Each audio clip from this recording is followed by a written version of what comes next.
Tayo ay mag-change lang ngayon ng ating NMAX. Syempre gamit ang ating Shell Advance AX7 scooter. Baka naman if wala natin ng panel sa drain pa sa oil kasi kailangan natin lagyan doon sa daan kasi sa gilid lang ako ng oil nagde-drain.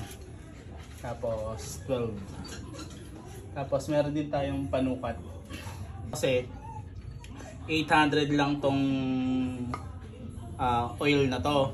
So ang NMAX kasi is 900 ml. So eto 50 ang sukat nito. So magtatakal pa tayo ng dalawa dito. Galing dito sa ano natin ng mga nakarang nag-change oil namin.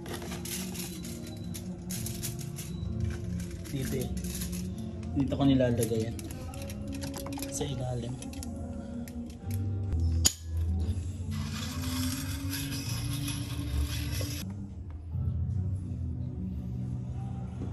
Natin siya ma-drain. So na-drain na natin, so balik na natin yung drain plug.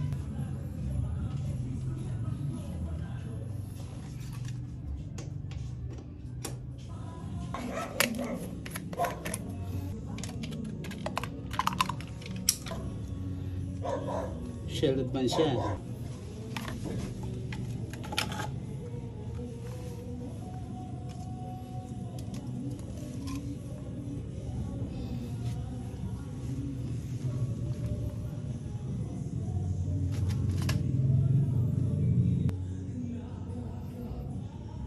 Tapos tatakal tayo.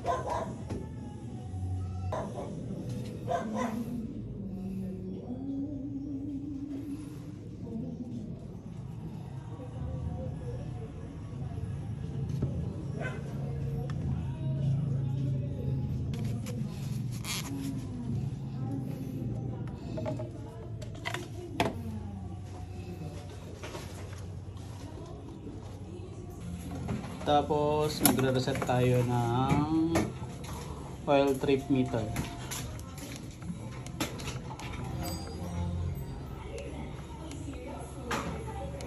Lumabas. Actually every 1,000 ako nag-change oil. Kaya lang nung nagpunta kami ng Real, nakaligtaan ko mag 1,000 na pala ako. So hindi na muna ako nag-change. Tapos kinuha ko na 1,15. First time ko mag 1,5. Set natin. Click para mag-zero. Ayan, okay na.